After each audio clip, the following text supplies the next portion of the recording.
Ready, Mike? When I say take one, give it a couple seconds. Take one.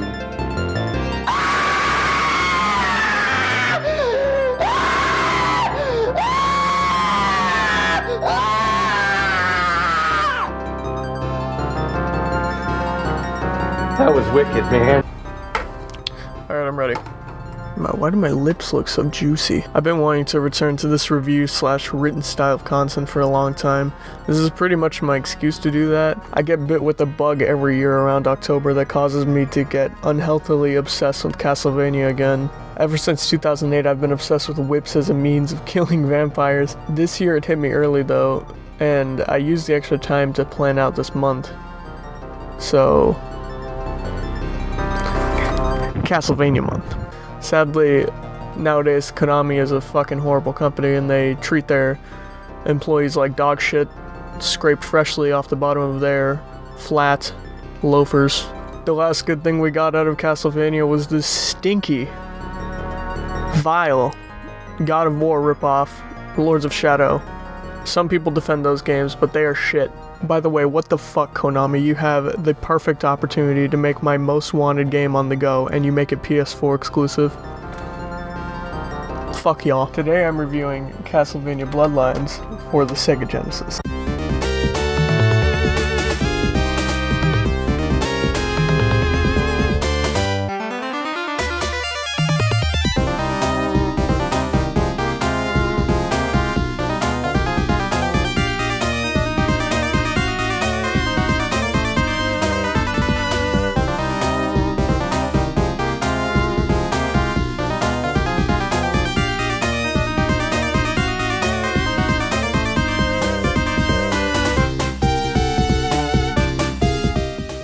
You know what, man? I'm just gonna say it. This is probably the best Genesis game of all time.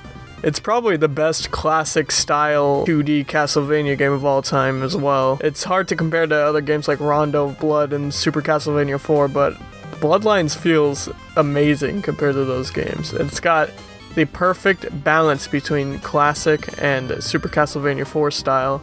A lot of people have arguments over which is better, like Super Castlevania 4's 8-directional whipping or Castlevania Dracula X and Rondo of Blood's, you know, classic style, holding up and shooting sub-weapons like that, not being able to whip in 8 directions. Castlevania Bloodlines has sort of a mix of the two, where you can whip upward and diagonally while you're in the air, and you can also whip downward. The rest, you really do need your sub-weapons for. Sub-weapons aren't obsolete like they are in Castlevania 4. Plus there's this cool new whip move where you can whip onto any surface ceiling and swing across it like fucking Indiana Jones. That is something that they did not quite get right in Castlevania 4.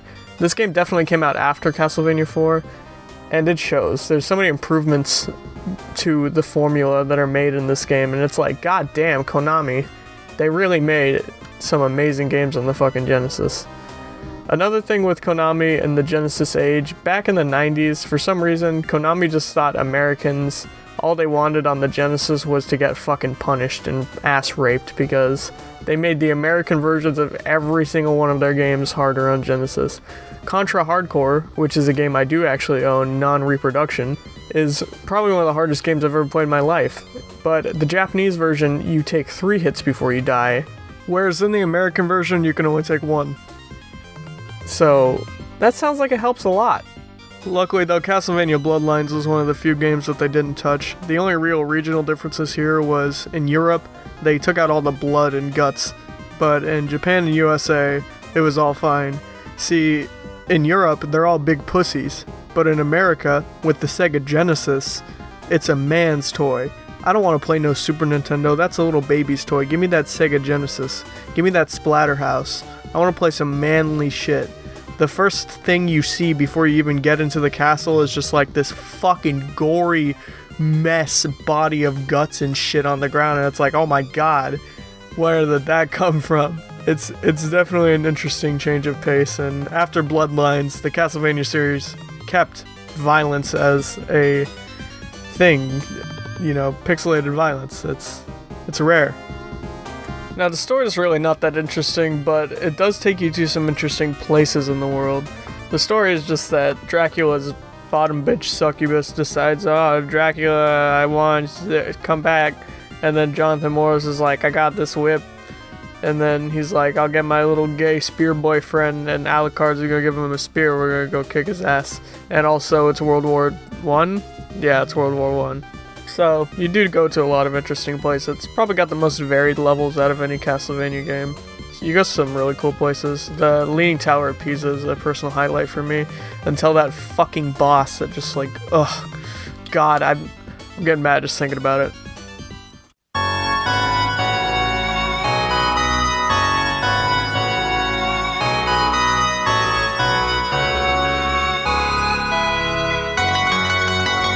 Yeah, and as you can hear, the music in this game is clearly fucking amazing as well. Every single song that comes on is just like, keeps you going, you know, it's like...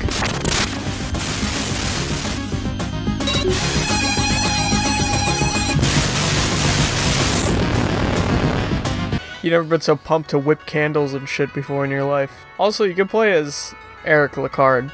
Yeah, the gay spear boy that I mentioned. He uses a spear. It's just play as Jonathan Morris. It's kind of pointless. Plus, a lot of the levels are designed with this whipping, swinging mechanic in mind. So there's some parts that you just can't get past with Eric Lecard. It's like, why did you guys do that? There may be a branching path or something that I'm missing, but I did only play through it once. And yeah, I'd never played this game before this review, and I gotta say, it's fucking blowing me away. It's really blown me away. Nobody talks about this one. People always more fondly remember the Metroidvania-style Castlevania games, which are great as well. I love all those. But there's a certain lost art in these classic-style Castlevania games where you're just going linear through levels and fucking whipping candles and shit, man. If you're a fan of that style and you haven't played this game, you really owe it to yourself. The most refined that style has ever gotten for Castlevania, I think.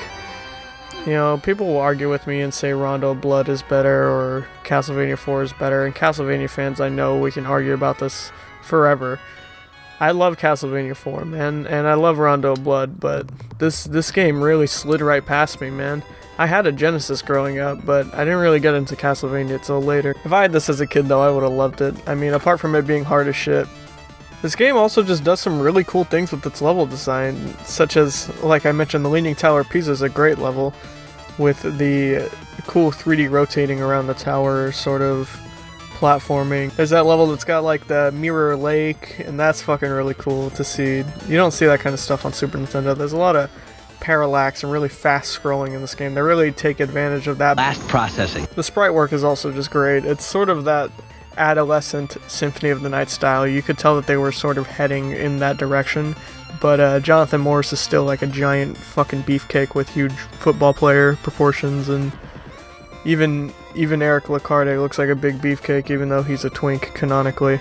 Now, one giant pet peeve of mine with a lot of these older games, and I know it's not their fault, man, but God, I hate fucking passwords.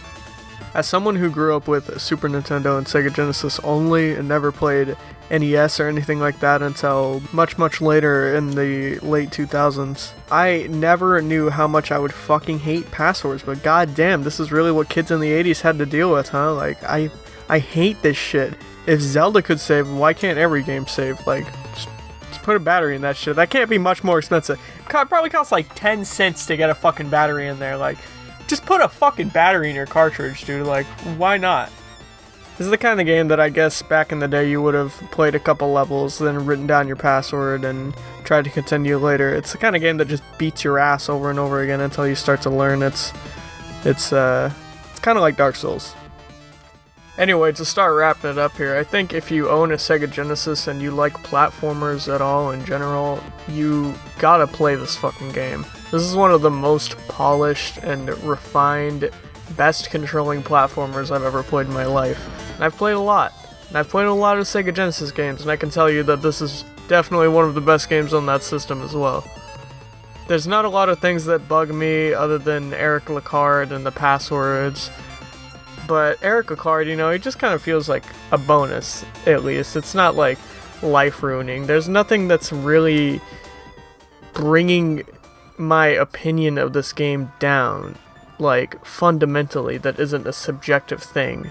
I can't really think of anything that's, like, objectively bad with this game, other than the lack of continues and passwords. So, yeah. Castlevania Bloodlines. I'm gonna give this one 5 out of 5 bats. Grandpa's classic rating, and that's it. That's all I can say, man. This game's fucking amazing. Please play it. You owe it to yourself. Play it. Especially if you're a fan of Symphony of the Night and Rondo of Blood and that whole side of the timeline of Castlevania. Thanks for watching, everybody. I hope you enjoyed this review. I know it was kind of all over the place and not a ton of structure, but with retro games like this, there's not really a shitload to talk about other than the fundamentals and the gameplay and shit. I am going to be reviewing one of the Castlevania PS2 games, hopefully this month if I can finish it. That should be a much more in-depth review. Next, though, I do want to do Super Castlevania 4. I talked about it a lot in this review. I feel like I just have to talk about that in a separate video. And now that this video is out, I can compare that to Bloodlines the whole time. So, hey, look forward to that. There's a new Dark Souls video coming out on Wednesday. It'll be the second part of the Castlevania saga with me and Rob. We should be recording some more of that pretty soon here, hopefully. Alright, see ya.